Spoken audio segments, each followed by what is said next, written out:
Welcome SEO Survivor. Sword Online Fractured Daydream has been announced last week, and from the fact sheets that were provided afterwards, as well as the Beaters Cafe livestream the day after, we have actually quite a bit of knowledge about what kind of a game this is going to be.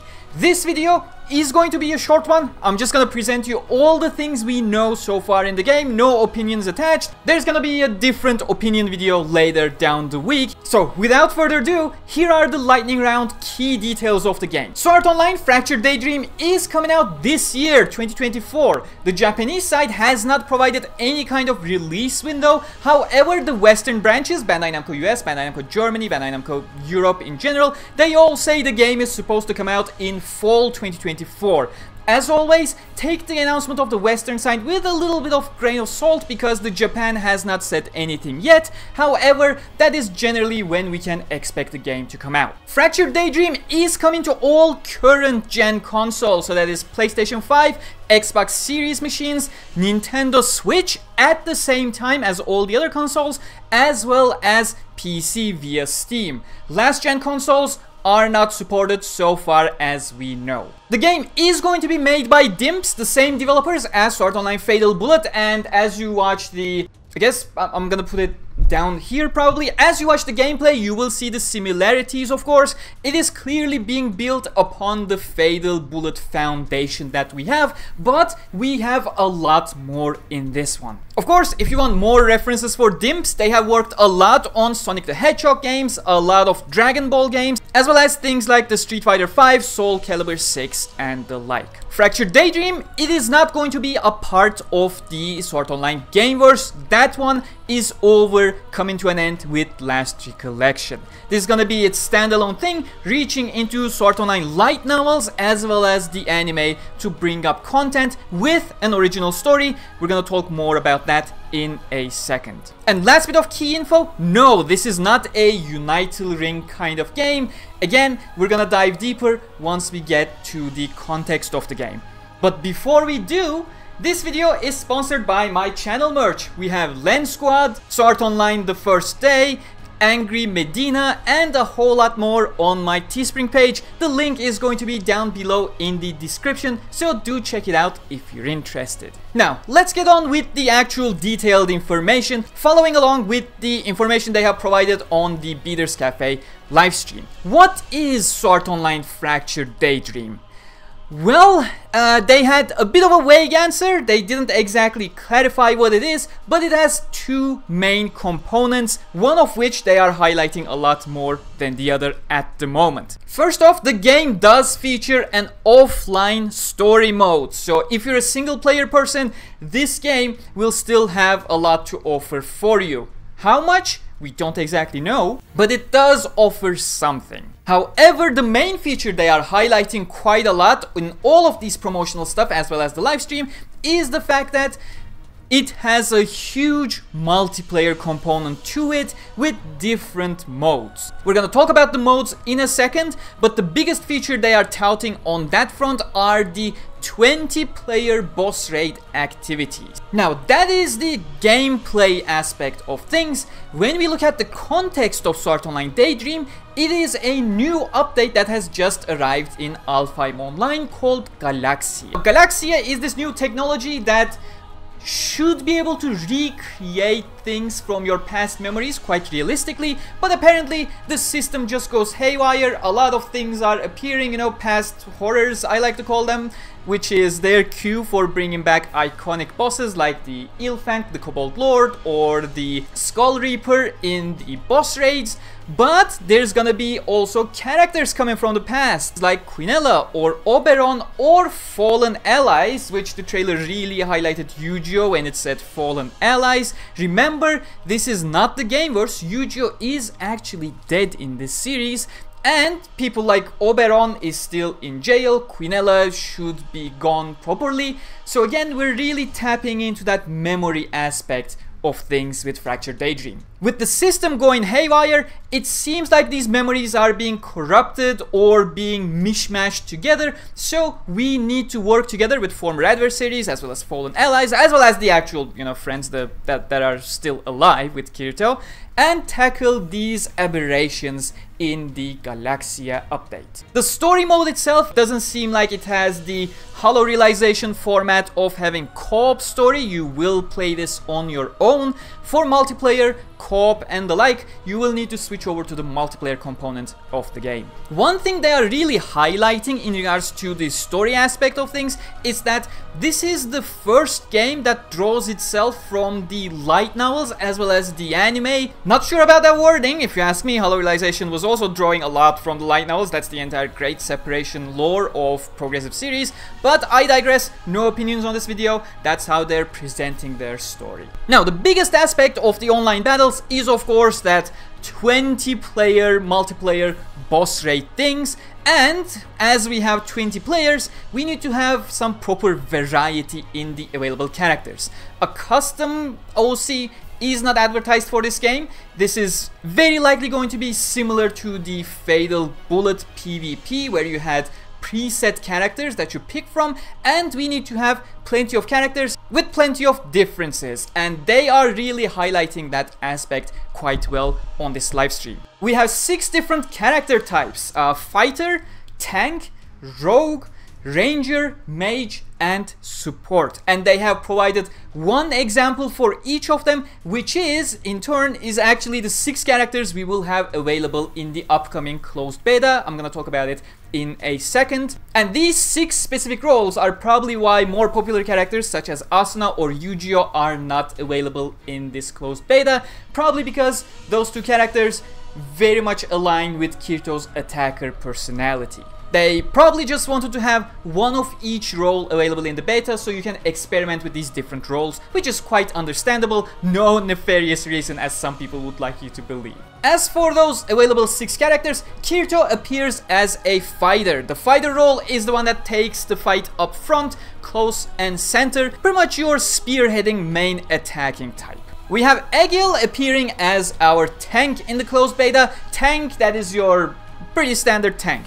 You have a lot of resilience, you have hard-hitting attacks and counters and all that kind of stuff, and more importantly, you actually have skills to take the aggro of the enemies onto yourself, so the other characters can actually fulfill their roles without being targeted by the enemies. So if you're a tank, please take the aggro away. Argo is appearing as our rogue character. Rogue appears to be this more of an assassin type character that comes in sneaky, does some debuffing attacks, really obstructs the enemy all the time, and then backs off and those kinds of stuff. Not a main damage dealer, however very prominent in attacking situations. Shinon is appearing as a ranger character, and ranger is pretty much, well, a ranged character. They aim to stay back and deal damage from far away under the protection of other frontline players. And I'm not sure if this is mentioned as part of the ranger skill set or as one of the properties of Shinon, but they also mention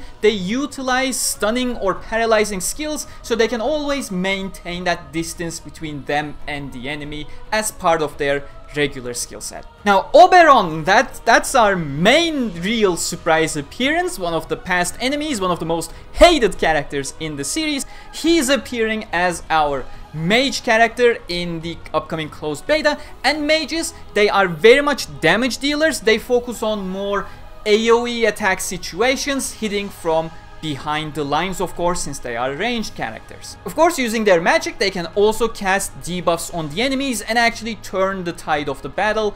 We're gonna see how that works. I expect their main damage potential to be low, however assist the overall battle with their debuff capabilities in this case. And last but not least, our support character is our trusted Halo member, Leafa. With the support character, you can expect them to help with the healing, of course, but more importantly, deal with the status debuffs. That is their main role, as well as casting other buffs to uplift your entire party to aid with the battle at hand. Now, within the character descriptions, as I mentioned back in Shinon, they also talk about their main tactics and approaches to fight, so it seems like even within a role umbrella, we can expect different characters to have their properly unique, characterized combat potential. That is going to be really interesting to see, and that is quite vital for the variety in the game, for the replayability.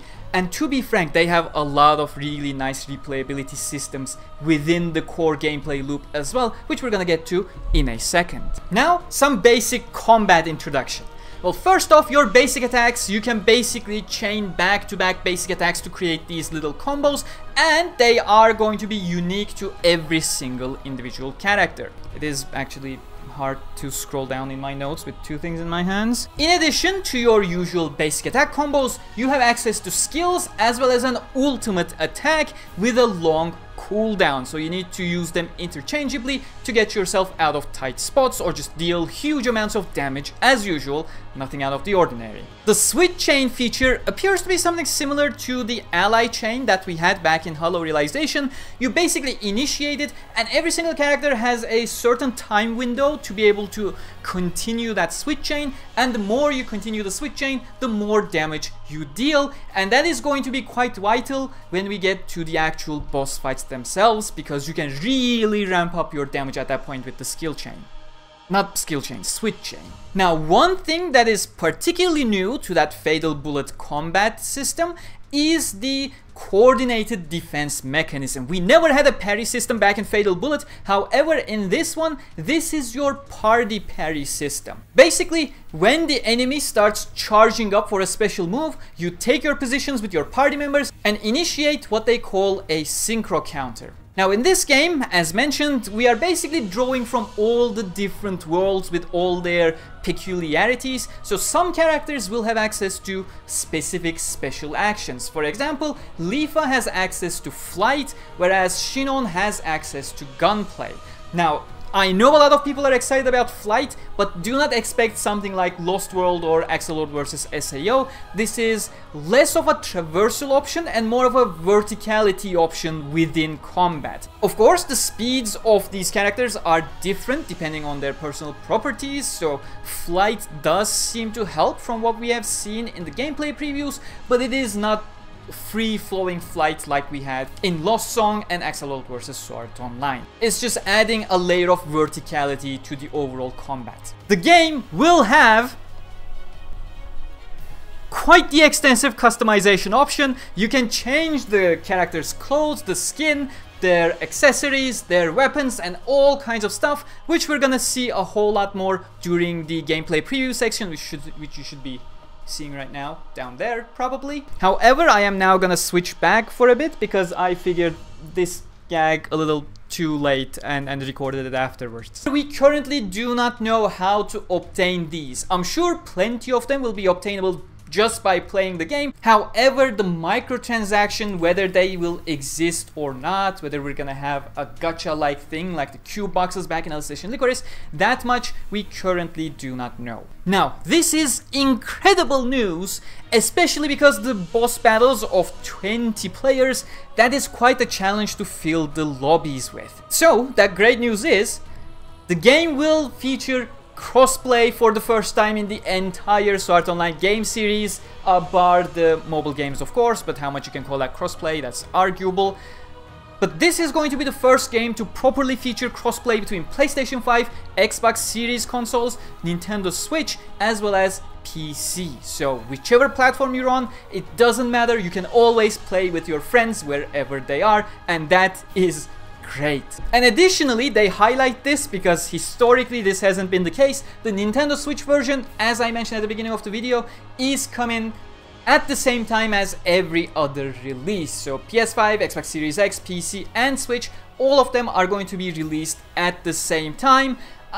Give or take that 1 day difference that usually happens with these releases. Now, there is the upcoming closed beta test. I talked about it a lot, but here is the information for it. The closed beta period will take place between March 11 and March 17. However, since they are probably going for a server stress test as well as a crossplay test build of some sorts, there's gonna be large chunks of times where the game is not going to be accessible. They want to funnel players into specific time slots so they can actually test those properly. And you can see those specific times on your regional Bandai Namco page for Sword Art Online Fractured Daydream beta page. The closed beta is going to be available on all platforms. However, you need to apply for it until March 3rd on your local Bandai Namco page. And there are a limited number of beta keys that are going to be available. Japan specifically, they stated to be limited to 4,000 players. And in the case of more applications, which they're bound to be, this game is getting quite the hype at the moment from the fans, which is really fresh to see. That's gonna be a random key giveaway from Bandai Namco at that case. The closed beta is going to feature 3 different modes. First one being the tutorial, of course, is gonna teach you the game. The second one is the co-op quests, which is the online quest, which I'm gonna talk about in a second, so let's not bog down this portion. And the boss raids feature, that's gonna have the Skull Reaper as the main boss. That we're gonna talk about in a second as well. Okay, now some information on the co-op quests. These are, well, in general, the online mode is something you go in as a 4-man party with 4 other parties, totaling up to 20 people, whichever mode you pick. If there are not enough players, the game will fill them with NPC characters instead. In the case of co-op quests, every single party, all 5 of them, are going to be put in a different map, and they will have to push through doing their missions to reach the final quest zone. Once all of them reach the final quest zone, they're all gonna be brought together to fight against the boss, and in the closed beta, that is going to be our iconic Ilfang the Kobold Lord. In the case of the boss raids, however, you're straight being put into a boss arena against a big boss that has 5 HP bars. 5, that may change, but multiple HP bars, unlike the co-op mission boss. And these bosses will have powerful attacks, tons of attack patterns, so you need to be careful, really look into their moves and react accordingly to come out on the other side triumphant. There's also a free roam mode, which is still online. You can go there with your party or just on your own. You're gonna be put on the map, you can defeat enemies, do some missions, you know, collect treasure chests, explore hidden areas and all that kind of stuff. If you go in solo, it seems like you will be match made with other players as well, so you can encounter some new friends along the way. Which we all know, the friends we make along the way is the real end game, always. Now with that, we move on to the actual preview contents to understand these modes a little bit more. With the co-op quest, as mentioned, you'll be put with your party on a map instance. Every single party has their own instance, and you'll be working together, watch your map, follow the missions, and reach that yellow target marker. On the way, you'll be finding enemies as well as treasure chests, and basically, each run you have this thing called the Awakening level.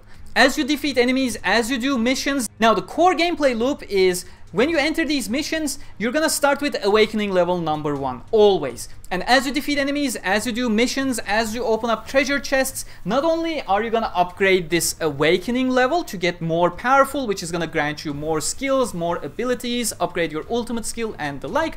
From the treasure chests, you'll also find these drops that are gonna give you a variety of bonuses that you get to pick. These upgrades may include attack power, movement speed, defense, HP, and all the kinds of stuff. Your goal, of course, aside from reaching that final quest marker, is to level up as much as possible, which is gonna give you advanced skills, and as mentioned, ultimates make you more powerful when you enter that final boss area. So you try to become as powerful as possible until you reach that point. Do not ignore the objectives. And yes, XP share is active, so even if your allies are killing the enemies, for example, you're a support, you're constantly supporting them, but are not exactly entering the battle itself, you'll still get XP from monster kills. Your party XP counts for you as well. There's gonna be these little things that drop every once in a while from enemies or chests. They are called quartz.